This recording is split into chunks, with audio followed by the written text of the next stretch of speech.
বদৰপুৰত বিধায়ক পুঁজিৰ ধনৰ ব্যাপক অনিয়ম ছিদ্দিক আহমেদৰ বিধায়ক পুঁজিৰ ধন লুণ্ঠনৰ গুৰুতৰ অভিযোগ অভিযন্তা জাকিৰ হুছেইনৰ বিৰুদ্ধে লুণ্ঠনৰ অভিযোগ উত্থাপিত হৈছে নীলাম বজাৰ খণ্ড উন্নয়ন বিষয়াৰ চহী জাল কৰি 1.5 কোটি টকা হৰলুকি কৰিলে জাকিৰ হুছেইনে ঘটনা সন্দৰ্ভত বদৰপুৰ থানাত ৰুজু হৈছে এক গোচৰ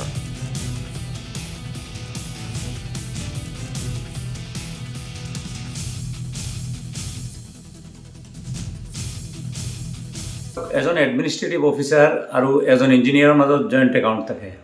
আৰু মেইনলি মেম্বাৰ ছেক্ৰেটাৰী হয় ইঞ্জিনিয়াৰজন গতিকে মেম্বাৰ ছেক্ৰেটাৰীৰ যে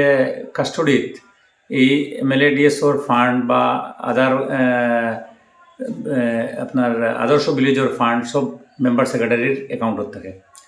গতিকে এইজন মেম্বাৰ ছেক্ৰেটাৰী কোনো কাম নকৰাকৈ গোটেই পইচাটো উঠাই লৈ গ'ল গতিকে প্ৰায় অলমোষ্ট MLADS-ৰ প্ৰায় 80 লাখ টকা পাতাৰকান্দি আপোনাৰ আদৰ্শ ভিলেজৰ 15 লাখ বদৰপুৰৰ আদৰ্শ ভিলেজৰ 35 লাখ আৰু আনটাইড ফাণ্ডৰ মই স্পেচিয়েলি এটা ফাণ্ড আনিছিলোঁ 10 লাখ টকাৰ তাৰ পৰা আৰু 7.5 লাখ টকা উঠাই লৈ গ'ল